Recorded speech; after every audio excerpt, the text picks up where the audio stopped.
getting down to crunch time right now. Prorogation is almost up. The Liberal leadership race is coming to a close. And today we have the rematch for the finals between Team Canada and Team USA. And I'm really hoping that we have a Mighty Ducks type of comeback here. But again, Mighty Ducks was filmed in America, and it was quite literally Team America. So I'm just praying for the boys to pull out a W. And I hope that nobody boos the anthem. Welcome back to the channel. Welcome back to another video, everybody. Before we get into it, I do want to encourage you all to hit the like button and subscribe if you haven't yet already. It does really help grow the channel. I apologize for all the different backgrounds, all the, just volatility in the backgrounds. I'm still technically on an extension of the Christmas break. And I'm back in my trailer with my family, and so I should put something right there. I should put something to just show that I'm in my fifth wheel out somewhere. But we'll worry about the decorations later. Pierre Poilievre gives a bit of a jaw-dropping speech here, and he's asked questions by reporters in a grocery store. And this is crucial because we are supposedly within 60 days of a federal election, and every inch counts. Every word matters. And let's take a look at what Pierre Poilievre has to say in this speech, shall we? Beautiful birds who are in the rafters over there. I'm hoping you're catching that audio. I want to thank this wonderful food bank, Vishal, and his entire team of volunteers for the incredible work they are doing to feed the hungry. I understand, Vishal, that the Saidam Food Bank had 10,000 people it was serving in 2020. And that number has gone up to 70,000. Incredible. 2020 was the year when Mark Carney became economic advisor to Justin Trudeau. How's it been going? Apparently, Mr. Trudeau's been following his advice, but it goes the other way too. Yesterday, Carbon Tax Carney announced that he was going to repeat the exact same promise that Justin Trudeau made in 2015 on budgets. Get this, in 2015, Justin Trudeau said, and I quote, he will run 3 small deficits, tiny deficits, remember that? And that would fund the largest infrastructure investment in Canadian history to help the middle class and grow the economy. What has been the result? Well, those 3 deficits turned into 9 deficits. $25 billion of new debt turned into $700 billion of new debt. The debt, in fact, doubled in that time. And the middle class, 80% of them are paying more income taxes. None of them can afford a home. And we've had the worst economic growth in the G7. That is the result of the promise that Trudeau made 10 years ago. And now Mark Carney is promising 3 small deficits, which he says will somehow cause economic growth and help the middle class. My friends, this is deja vu all over again. Yeah. Carney has the same advisors, the same MPs, the same ministers, and making the same liberal promises that Trudeau made a decade ago. But he expects Canadians to be duped. He's also saying that we're going to be running in a massive deficit for the first little while, for the first couple of years. This is what Mark Carney's been saying. We're going to run in a deficit for the first couple of years just to sort things out. But that's what Justin Trudeau said. And 9 years later, it sure still was a deficit. No. We got to start making money as a country right away. For a 4th time. Mr. Carney has been Trudeau's economic advisor for the last 5 years. And the only difference between Carney and Trudeau is that Carney is now making a promise to cook the books. He's planning to cook the books with a sneaky accounting trick to take billions of dollars of new Liberal spending off the budget records altogether. To be clear, this is not simply about differentiating between investments and spending. We already have that. It's called accrual accounting. Anybody who's taken a high school course in accounting knows that that means that capital expenditures are amortized over the life of the asset they purchase. That exists in the federal budgeting already. What Mr. Carney is talking about is taking tens of billions of dollars of new spending off the books, hiding it from Canadians so that he can artificially lower the deficits that people see reported. But that doesn't mean that Canadians won't have to pay the price. In fact, every single dollar the government spends is paid for by Canadian taxpayers, either through taxes today or inflation and debt tomorrow. Mr. Carney's promise will be that the operating budget will somehow balance while limitlessly spending inflationary dollars on pork barrel spending, pet projects, and liberal waste in order to reverse disastrous electoral consequences that the Liberals now face. Carbon tax Carney cannot change the fact that money will come out of the pockets of the Canadian people. There's no magic to this. Every dollar government spends comes out of Canadians' pockets. Mr. Carney has not identified a single program from Justin Trudeau that he would cancel. On top of that, he has announced billions, if not tens of billions of dollars of additional spending he would tack on top of the current Liberal government's spending. My friends, you cannot get a change from the Liberal government by electing a Liberal government. Yeah. A fourth Liberal term in office will be just like the previous three. It'll mean higher taxes, higher housing costs, more food bank lineups, raging crime in our streets. Only common sense Conservatives will fix the budget for real. We will cut bureaucracy, consultants, corporate welfare, foreign aid, and other wasted money. We will also bring in a new dollar for cutting the foreign aid is huge. We shouldn't be spending. I mean, ever since the USAID leaks came out, Canada's been, exposed to all our vulnerabilities and all the money we've been spending to Ghana and Gaza. Like, it's just craziness, right? Spending $50 million it was $4 billion to Africa over the past 4 years. On what, may I ask? What are we getting in return to spend $4 billion? $4 billion can probably solve a good portion of homelessness, if not all of homelessness in Canada. Like, that's a lot of friggin' money. That's a lot of coin. But no, we're not doing that. It's ridiculous. So foreign aid stops. We're going to save billions of dollars. For dollar law that runs the finances of the country like small businesses, seniors, and single moms run their budgets. Very simple. A new dollar of spending would have to be matched with a dollar of savings. You want to spend more over here, you have to spend less over there. And that will be passed into a law, the dollar for dollar law. We will bring down deficits, income taxes, and inflation. We will get rid of the carbon tax. We will lower income taxes. We will take the GST off new homes to save up to $50,000 on the purchase of a house, so that our young people can afford a place to live like they could before the Carney-Trudeau Liberals doubled housing costs. We will pass a big, beautiful, bring-it-home tax cut on work, investment, savings, home building, and making stuff in Canada.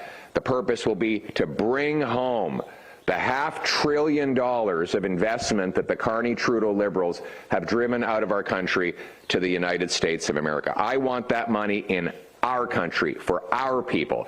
That's what it means to bring it home. We're going to bring it home to our country. We're going to put Canada first, Canada always, Canada forever. Thank you. Love it. It sounds great. I'm on board with it. And I truly believe that he cannot mess it up the way that Liberals have. I mean, this is great. He's been saying the same talking points for a very long time. Seems very committed to it. Seems very Canada first and pro-Canada.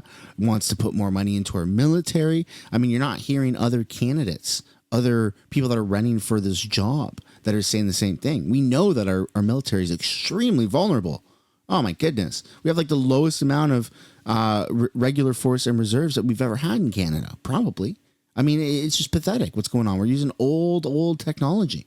I don't know. We need to update our stuff. And conservative government, Pierre Poilievre seems to be the right choice. In response to the imposition of American tariffs by President Donald Trump, Canadians have taken to booing the American national anthem at sporting events. We saw this at the first Four Nations Face-Off event, which you attended. Some argue that the booing is justified, while others argue that it is disrespectful. So, at the next Four Nations Face-Off match and at future sporting events, should Canadians boo the American anthem or refrain from doing so? I would focus on cheering on Canadians. I want Canadians to win. I enjoyed the game. Unfortunately, did not enjoy the outcome when I sat down with my little boy, Cruz. It was his first in-person hockey game, and my wife, Anna, was there. My retirement plan is for little Cruz to become an NHL NHL hockey player, so we wanted to get him started early on that. I would just encourage everyone to remember that our disagreement is not with the American people, it's with the American presidents. Okay, that's like the Canadian dream right there. Thinking that your kid's going to the NHL, that's like the most Canadian thing you could think of. I'm already thinking the same thing for my son. He's like 7 months. That's my retirement plan, is just trying to push him into hockey. So I actually have a lot of respect for Pierre putting that joke up, because I've never seen Trudeau say anything like remotely funny or as Canadian as that. We all know, man. He's got a Tim Hortons coffee in the background, and your kids want to be in the NHL. Come on, man. That's the Canadian dream. Unjustified threats of tariffs. And let's focus on building our own country up. You know, Mark Carney took his headquarters out of Canada. The media has been covering this up. The first thing he did after Trump won re-election was to take his headquarters, his corporate headquarters, and send it to New York. So he doesn't have to pay all the taxes that he and Mr. Trudeau have been imposing on business here in Canada. I will do the exact opposite of Carney. I will bring the jobs home to this country and put our country first. Thank you. Thank you. Next question, Y Media. This is Shubi from Y Media. Canadians are looking for a prime minister to show them leadership. So how is Conservative leader Pierre Poilievre's plan and Liberal leader different to the Liberal leader candidate Mark Carney's plan? How's it different? Oui, merci beaucoup. Thank you very much. So here's the difference. Mark Carney, who has been Justin Trudeau's economic advisor for the last 5 years, would bring in tens of billions of dollars of new spending. He would bring in a massive post-election carbon tax on Canadian industry that will drive jobs to the south of the border. He would continue with the policies that have doubled housing costs, doubled food bank use over the last 9 years.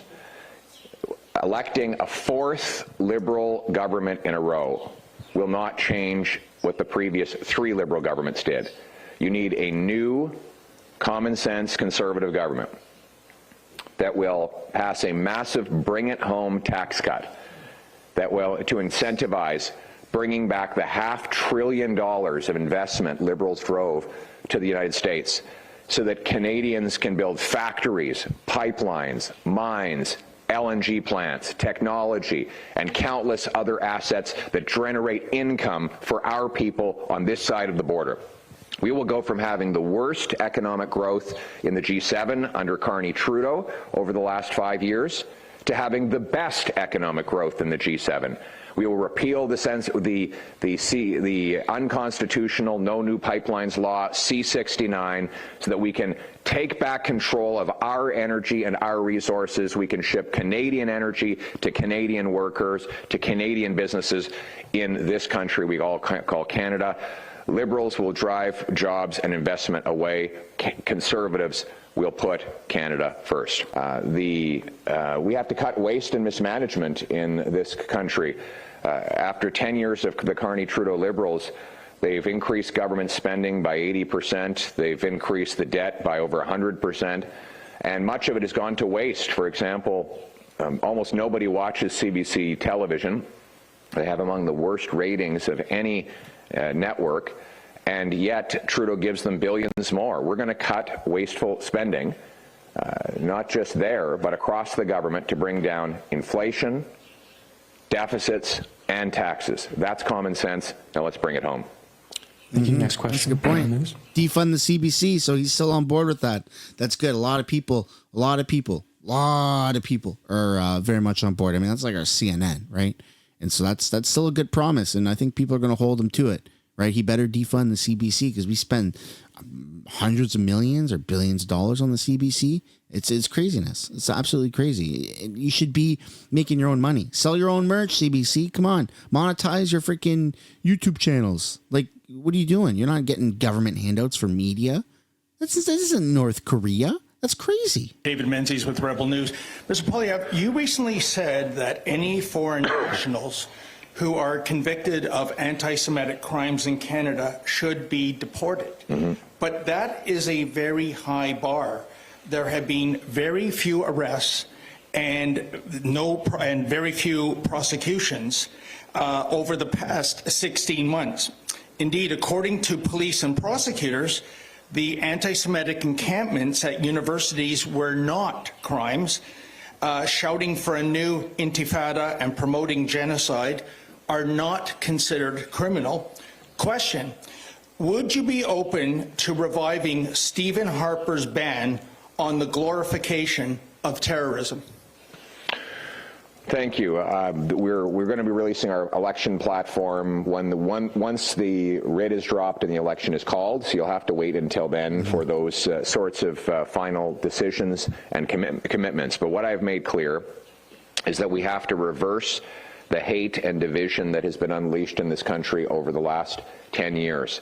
The radical woke agenda that Justin Trudeau instituted and that Mark Carney has said explicitly he wants to continue has divided our people. He's broken people up into different ethnic, religious, cultural groups and turned them against each other. Liberals have deliberately divided community against community for electoral gain. And they have put in place an ideology that obsesses about every single possible ethnocultural division. And what is the result? A 251% increase in violent hate crime under this last decade of the Trudeau-Carney Liberals. So I will end that radical woke ideology.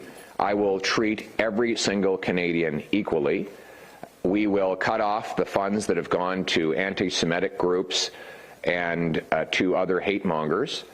We will pass tough new laws that punish people who vandalize or attack places of worship. We will deport foreign nationals who are in this country that engage in violence or law-breaking of any kind, including anti-Semitic violence. And we will ban every single terrorist group that's operating here. We'll find and deport all of the IRGC thugs. There are apparently 700 IRGC thugs who are in Canada today, operating with impunity, who are not citizens. They're spending the stolen money that they took from the Iranian people while they instigate divisions on our grounds in this country. They will be kicked out of this country. We're going to put our country first. And finally, our approach is going to be that we are all Canadians. Every Canadian will be Canadian first.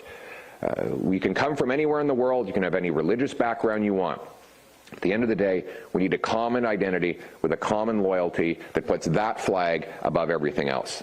Thank you. This will be the final question from Oxygen TV. Yeah, Canadians don't have an issue with immigration. I mean, we've been a country that has good immigration policies and good immigration laws for a very long time. I mean, I've grown up always being surrounded by multiculturalism, but it was always like a minority, right? And I think that's where people are noticing the biggest difference is that multiculturalism now in Canada is taking over Canadian-born citizens, and there's so many people coming in. It's not just through immigration, it's also through the refugee programs and all that stuff, and the fact that we're giving so much money away to this. And not only that, but the quality of people that are coming in. I mean, it feels like there's no screening process to people that are coming in. So there's a lot of changes that need to be done. Maybe reducing immigration, which is something that Pierre's already committed to.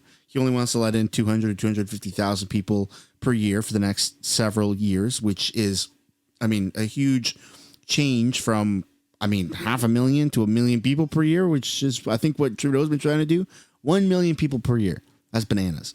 So Pierre's, take on immigration seems to be pretty good so far, right? And increase our screening process so we're not letting in literal terrorists, ISIS terrorists. I still can't believe that's real. Good morning.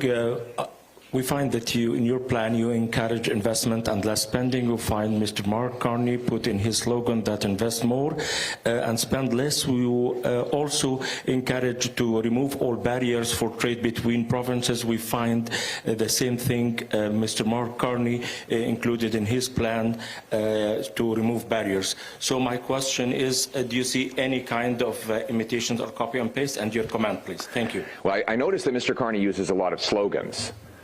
He has been sloganeering his entire leadership campaign while I've been laying out real concrete policy plans.